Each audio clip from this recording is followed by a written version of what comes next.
Podcasting is more than just talking. It's listening.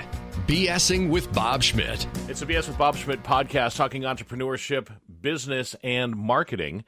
My guest this week, accidental career coach, speaker, and author of Reinvent Your Career, the Baby Boomer's Guide to Finding Meaningful Work at Any Age. And this kind of fits me, I guess, pretty much to a T. I'm a little bit younger than a baby boomer, but I lost my job at the end of May, and I just turned 50, so I need to kind of reinvent myself and figure out how it is that I can find, that next big gig for myself. I think the key thing right now is to figure out what it is that you want to do. One of the things that's important to recognize is we go through 3 different careers in our life, not just jobs, but careers. And as we age, our interests differ and our skill sets differ. So really to find out what it is that you want, and when you really know what it is and have a clear vision, you have a much better chance of it coming true, of it happening. If you don't really know exactly what it is that you want, you probably won't find it, even though God opens doors in funny ways and leads you to things that down adventures and down paths you never knew. It really helps if you know where you want to go, because then you have a better chance of finding that roadway, that pathway. Now, Diane, when you're saying 3 different careers, you're talking, from my first job as a dishwasher when I was a kid, then I was a radio guy for many years, and now I'm doing podcasting. Is that the 3 kind of career choices that you're talking about, or is there still more in the cards for me? Well, I would forget about the dishwashing. I don't think that was a long-term career aspiration. No. But I think for any of us, my first job was as a waitress, so I know we've all done those jobs, and the value of those jobs is it teaches us what we don't want to do and why it's so important to get the education to move on to the next step. But you were a radio guy, and then something happened, and now you're really focusing on podcasting, and that's a whole new technological innovation over radio, and it's being your own boss. And maybe from there it's writing a book. Maybe it's going from radio to TV. Maybe it's becoming a public speaker. Who knows where your skills and expertise and interests are going to take you. But the good thing is you have the choice of following those leads and trying on new things. Now, Diane, is it hard to try to rebrand yourself when it comes to, I was doing this, I was kind of stuck in the rut doing the same thing day in and day out, and all of a sudden it's like, bam, I'm forced to make that change? I think that's an important thing. And one of the things is if you brand yourself, that really helps as opposed to just, I have a job with this company. So one of the things that my first book is Brand You to Land Your Dream Job, because I'm a marketing branding person, and the most important thing is that you have got to become the attractive personality or character that you are. And that doesn't mean physical attractiveness. It means personality. It means enthusiasm. It means your message. And so I think you are building yourself with your name and with your brand. And now as you transition to podcasting, you've got a great handle, you've got a name, you've got a branding that makes sense, and you can take that personal branding and extend it into other areas. Maybe you want to become a public speaker and share your message, or maybe you want to write a book. Writing a book adds 30% to your credibility immediately. Really? To your personal brand, yeah. I got to read a book first. Write a book. What? I have to read a book first. Oh. You know what? You can actually transcribe your podcast, and there's ways to turn those into books. I know. I'm just joking around with you, Diane. But so why does the writing of the book actually add value to a person? Think of a book I think of my books as 195-page business cards. They establish me as an expert or you as an expert. But they're more than just a door opener. They become a business, because then you can use the knowledge in your book to teach people. You can set up courses. You can do webinar series. You can do podcasts. There's ways that you can monetize your expertise and your skills and your know-how. Once you have a brand and you have followers, that there's lots of different ways to monetize, it's a hot new word, monetize your skills, and having a brand is one of the steps in that platform. Well, you hit the key on the head, or the nail on the head with the word monetize, because I think that a lot of entrepreneurs and small business people have ideas, have those, those thoughts that they think are going to get them some money. They do those things and they're not making any money. They got to figure out how to monetize those different things. How do you go from idea to monetization of an idea? It's not easy, and I've been on that journey for several years. I have spent tens of thousands of dollars to get where I am, to understand where to go next. And it started with writing the book, but writing the book isn't the end result. It's a step. Mm-hmm. And now I'm working at doing things like public speaking, where you can get $2,500 to do a keynote or a speech at an event. They include setting up an online course, and I'm getting ready to start my first online course, which is taking all my job search skills step by step and putting them into a multimedia format that you can progress through step by step. It's more interactive than reading a book because you listen to videos, you read the lessons, and you complete the tasks or the worksheets or the assignments. So you create an online course. You create a series of webinars that help you market that course, or that you simply sell your expertise in that course. And you do what you're doing. The podcasts are the hot new the media platform for today's marketer. So you're right on that learning edge, and that's where media is going to, media on demand, content on demand. So you're already segueing into that next part of your career. I know that your book is The Baby Boomer's Guide. So as a baby boomer, I'm assuming you're a baby boomer yourself. Is it hard to learn those new technologies and to take that, the technology that's available for us now compared to the stuff that we grew up with? Yes, and I think the biggest deficit or the biggest challenge that baby boomers have is embracing technology and jumping in and learning it. We're afraid of it. We all grew up, or at least I did. I'm older than you are, Bob. But we grew up during the time of a personal computer cost $3,000, and you started with a black screen with a little arrow and C prompt and DOS, and you had to memorize all this stuff. It was terrible. There was no software. So we grew up feeling that computers were like impossible to learn. And it's changed today. They're plug and play. They're easy. They become tools instead of you having to work at them. They work for you. But many in our generation don't embrace that. So that's the key thing we have got to do as a generation to avoid being the unemployable generation. We have got to embrace technology. And you have to address it every single day. I learn something every single day. I spent probably 2 hours a day on podcasts, on webinars, on learning new stuff. Is it hard to come up with what to look for or where to find those new technologies and the new stuff every day? No, it's easier when you start. When I started writing this book, I didn't know where to go. And I started researching. It's like, oh, it's all over every place. You start with YouTube. My God, everything you want to learn is on YouTube. Just find a channel that has the technology. If you have a radio, which everybody does, listen to Kim Commando. She spends a couple hours every Saturday talking about technology. Subscribe to a magazine. There's all sorts of magazines, Wired or Popular Mechanics or Popular Science. Lots of different publications teach technology. Belong to a professional association. If you have whether you're an accountant, you're a CPA, you're a marketer like I am, you're a nurse, a doctor, whatever, belong to a professional association, because those associations have programming chairs who are charged with bringing new speakers and content and technology to the members. And a lot of times the presentations will deal with cutting-edge technology, so you can learn right while you're networking with your peers. Community colleges have programs. Your high school, adult activities programs, many of them have technology courses. And they're all over everywhere. You just have to be open and look for them. Technical colleges, community colleges, things like that as well, if you want to take some adult ed classes. Yeah, and you know what I found out? A lot of people don't know this. Many community colleges will let you take classes for free if you're over a certain age, which could be 55 or 60. I did not know that. They don't promote that, but if you really probe a whole series of community colleges, if on the first day of class the class is not full, they will let you walk in and register for that class for credit at no tuition cost. Huh. I didn't know that. It's worth the price of admission just for that tip right there, Diane.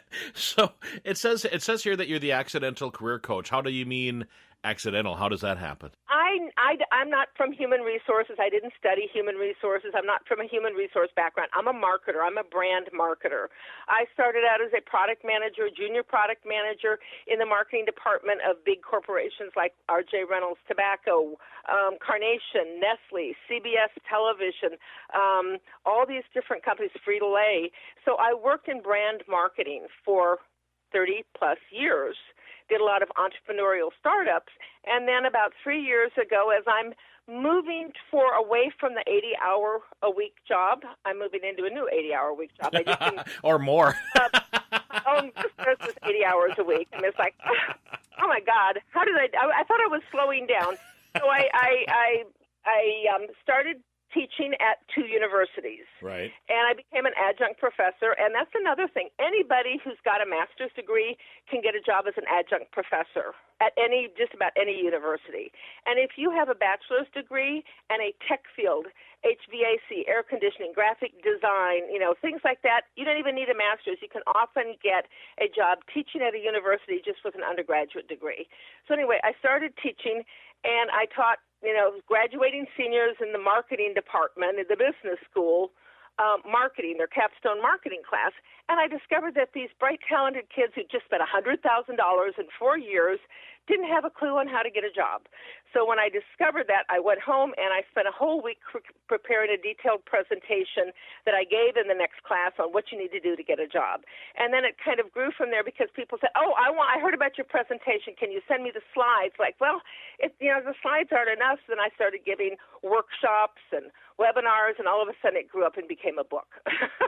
So I am coaching people from the viewpoint of a marketer, and my focus is on marketing yourself. You are a brand. Think of yourself just like a bottle of fine wine. You're a vintage wine, especially as you get older, we're really good vintages. But or really good winers. That too. But if you have your label is old and dusty and yellow, and you're kind of on the back shelf with other things in front of you, and the name tags in the front have gotten torn off, and there's dust on you, you aren't going to be valued. So we need to brush off our brand, if you wish. Make ourselves more attractive, focus on positioning yourself appropriately, focus on what your messaging is, and branding yourself, because you're the only you, and people are going to come to you and look for you because of how you have established your brand. Your brand is your personal and professional reputation, and you reflect that in the way you work, the way you walk, the way you talk, how you dress, your ideas, how you post on social media, how you communicate, how you position yourself. That's all branding, but we need to do that to showcase ourselves as the professionals who should be in demand that we are. I look at, my brand, BS with Bob Schmidt. So the BS stands for a couple of different things, but it stands for Bob Schmidt, and just kind of, us having conversation. But, I also try to say be seen, be heard, be you as part of my branding message, so that way I'm trying to help people have their stuff be seen, have their stuff be heard, and also for them to be the best them that they can be. Perfect. I think it's great branding. It fits in, it's memorable, it's unique, it's distinctive, and you have a message in how you've just explained your tagline, if you wish. You have a name or a moniker, which is BS with Bob Schmidt, and then you have a tagline that communicates what the value that you bring. I think it's great branding. And it doesn't happen easily. I mean, you don't just come up with a great idea and make it your brand. You kind of work into it. I came up with the Accidental Career Coaches. I was pitching a bunch of media at a media summit, and I'm talking to people over and over again, and then you try and figure out how you explain what you are in 5 words instead of in 5 minutes. And so it just kind of gels after a while as you keep talking about yourself, and then you come up with something that makes sense. So it's kind of your elevator speech that made you point yourself into that direction. Absolutely. And everybody needs an elevator pitch. How do you come up with that? An elevator pitch is 4 easy things. And to put it in context, think of yourself, you want to work for this best advertising agency in the world, and their legendary CEO who is, this icon, and you have an interview as a junior entry-level person. You walk into the elevator, you're going to the 56th floor, and you turn around, and next to you is this icon that you've always wanted to meet. What are you going to do in the 30 seconds it takes to walk for the elevator to go up? You're going to stand there. Are you going to stammer? Are you going to ask for an autograph? Or are you going to make a memorable impression? And that memorable impression has 4 components. The first is to introduce yourself effectively and persuasively, memorably if possible. And that is sticking your hand out and say, "Hello, sir, I'm Diane Huth. I'm the Accidental Career Coach. And it's a pleasure to meet you. I've always wanted to meet you." So you introduce yourself memorably. And then you say what you do and how you can do it for them. So in my case, I say, I'm a brand marketer. I am the Accidental Career Coach, and I help people of all ages and all stages define their careers and find and land their dream job. Yep. And what I can do for you or for other people. And then you add proof of value. And so you don't just talk, I can do this. You prove that you have done it in the past and you can do it. So then you say, I have coached 2,000 college graduates through an extensive training program, and 80% of them have gotten jobs within 30 days of that training. That's proof of value. Your proof of value can be whatever you want. I'm CMO in my spare time for a maternity video company, and my proof of value there is we have produced 130,000 personalized videos in the last 7 years. Wow. Okay, that's huge. That is huge. So I proof it. And then you ask for what you want. You ask for a next step. And that can be, I'd love to have 30 minutes of your time to tell you about myself, learn from you, because I want to come and work for you.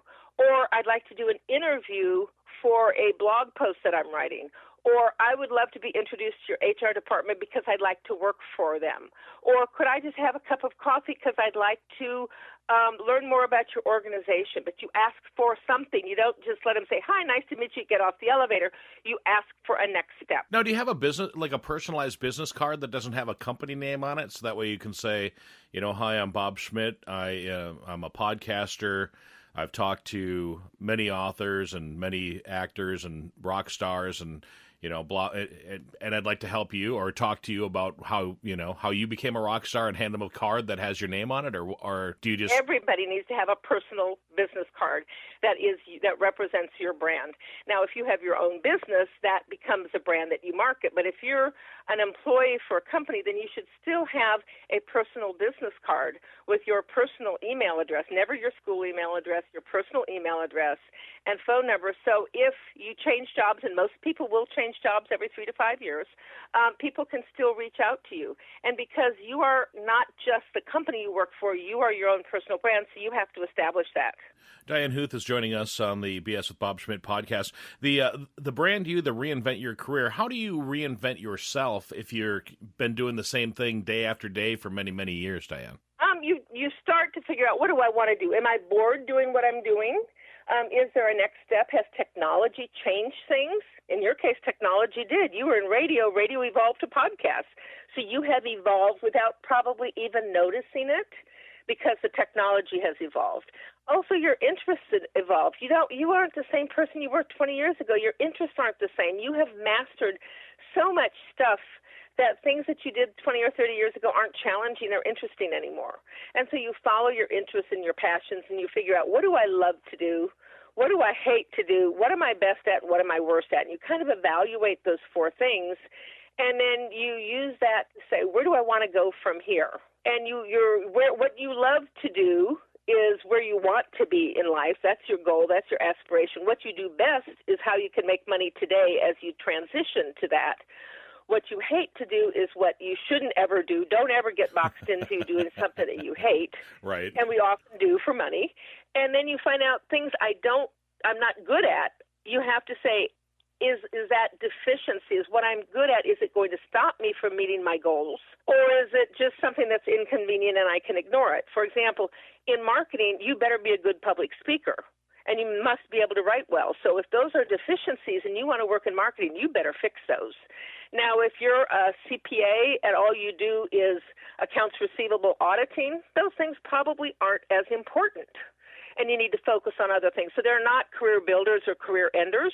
So you can say, okay, yes, I have a deficiency. I'll work on it when it's convenient, or I'll just focus on the things that add more value to me instead of cleaning up this, oh, by the way, you're not very good at this. Does that make sense? Absolutely it does. But I mean, the whole adding value piece, I think that's something that we all kind of need to work on anyway, isn't it? Because with a changing and evolving world, that there's always that next piece that if I'm not getting any better at this, Diane, then Sam that's right down the street, he's going to be doing it and working twice as hard in order to try to be that next person. Right. And I think all of us, so often we think of, I've got a college degree, I've got a master's degree, I've got whatever. I'm done learning.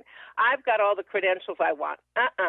Technology is changing. Every 2 years, you need to learn new stuff to be abreast. So even if you're working for a company, you need to actively be learning. And one of the biggest trends today in employment is getting badges or certifications. So just because you got a college degree in XYZ 20 years ago doesn't mean you're current. And so companies and individuals are looking at individual certifications. You can go and do a program in social media certification or in project management certification or in some kind of a nursing specialty, whatever it is. Those certifications that are third-party credentialing say, yes, this person has met our criteria, those are really important in staying relevant. Often you get badges that appear on like LinkedIn pages and social media pages, and that adds a lot of credibility. But when you are looking to keep your job or to find a new job, being able to show that you're current with new skills that you're bringing to the table is really critical. So we have to embrace lifelong learning. You can't just say, yes, I got my degree 20 years ago. It doesn't matter as much as what I'm doing today and what I'm learning today. Okay, I don't mean this to sound like a sarcastic question, so please don't take it that way, but isn't that kind of the equivalent of the ribbon generation and the kids getting a ribbon for showing up to a soccer game? No, this is you achieve things. Okay, all right. I just wanted to make sure that we could clarify that because no, you go through a class, you go through training, okay. You do testing to demonstrate your expertise. Mm-hmm. And your knowledge, and so you become certified in a field by current accomplishments. Okay, well that makes sense. Now, as I'm paging through your book, talking about accomplishments, because it's a good time to ask this question. It says build a powerful resume. You have that in your book. How do you take some of these things like these badges of honor that you've received from X, Y, and Z corporations and put those into your resume without overcrowding your resume full of, stuff that may be fluff? One of the things that I've been doing, I see so many resumes now, and I look at them and my eyes cross because it's just words. Right. And jargon, and I read it and my eyes cross. So I'm working on a new format that has been very effective, where I start with a career objective. So you have to say what you want to do. And if you don't know what you want to do, nobody else is going to figure out, so no one's going to hire you. So the career objective that I start with is a sentence that says, I want to use my 30 years experience with this and my certifications, my experience with these things to help your company do this. And you reflect the job description word by word. You mirror the wording so that you can engage with them and promise you're going to tell them, I can do what you want done. So it's achievement oriented. I'm going to use all my background experience to help you meet your goals, which you've just told me through your job posting are this, and this. So you're looking at what they said and kind of spitting that same stuff back into them? Absolutely, because number one, that's what they want to hear. And number two, if you want your resume to go through the search engines, I call them the resume reading robots. It's the ATS tracking system. If you want your resume to be spit out as a match, you have to reflect the exact same wording that they just told you was important to them. Right? Oh, so it's okay. word matching. Yeah, so it's kind of like listening, and it's kind of like the old mirroring when it comes to sales. Absolutely. You tell them what they want to hear. Right? That makes perfect sense. It seems super easy, though. Well, it's an attitude, and it's taken me 40 years to learn this, so if you don't know, that's okay. I understand it took me 40 years to get here. I'm going to just kind of help you shortcut that learning. Right. Then the second part is I've started doing a 2-column bulleted summary of credentials. Now, remember, a recruiter is going to spend 7 seconds looking at your resume before he goes on to the next one.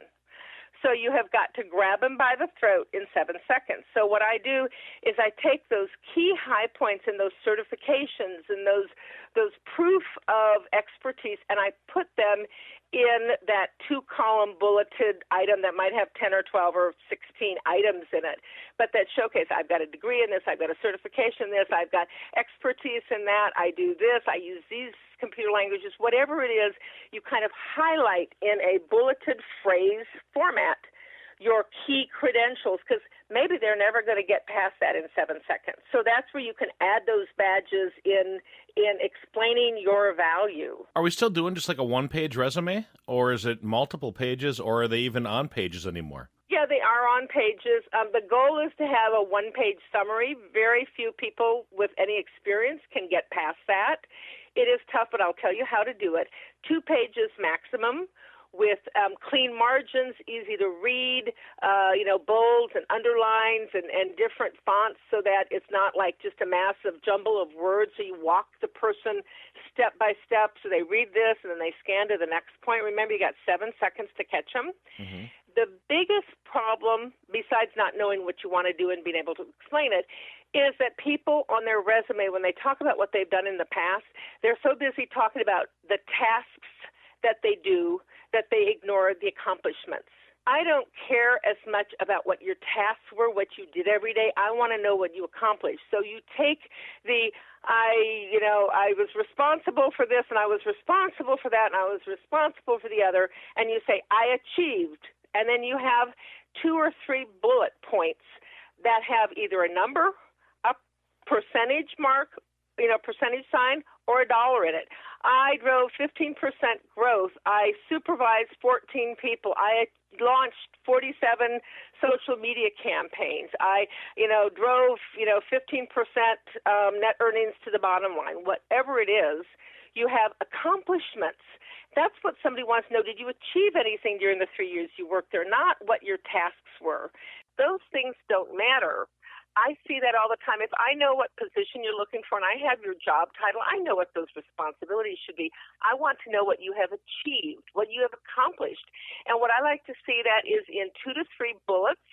So if you say a job listing, I was vice president of marketing for XYZ company for this period of time.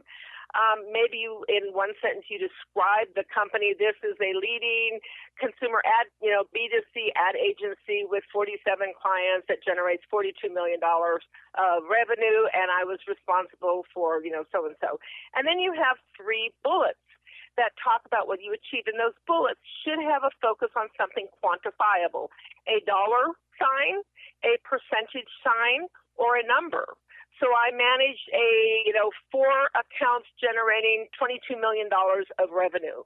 I grew sales 15% in the first 4 months in this position. I launched 4 ad campaigns with, high rating and an ad budget of $27 million, whatever it is. But you want something there that quantifies achievement with a dollar, a percentage, or a number. And then if you look at those, then I know what you did to get there. Okay. So what are some of the first steps that we can take to reinvent our career? Let's just say, what are the top 3 things that we should look at reinventing our career? Well, the first thing is figure out what you want to do at this phase of your life, because it may be different. I think the key thing that we've already talked about is embracing technology and learning technology, because just about anything you do requires technology. You had to learn radio technology, and then you had to learn podcasting technology and social media technology. So embrace all aspects of technology. The next thing is to embrace lifelong learning. I think it's important, if you're in any way in any social environment, is to look and act as young as you can without looking silly. And that means looking at a makeover of yourself. If you are my age, I don't want to look my age. I want to look more relevant to the people I'm going to be working with. And so you have to take things like coloring your hair, getting a makeup update, revamping your wardrobe with age-specific professional clothing, taking care of dental problems. Women, if you have the same makeup look you did 20 years ago, you're out of style. Your haircut is out of style. If you have gray hair or white hair, color it, because that is a sign of old age. And if you're going to be working with younger people, and most of us in our careers are going to work with younger people, we might well be the oldest person in the department, so you want to fit in. It's not about vanity, it's about relevance. We want to look as good as we can, but we want to look as good as we can so that people don't look at us as being old and irrelevant. Okay?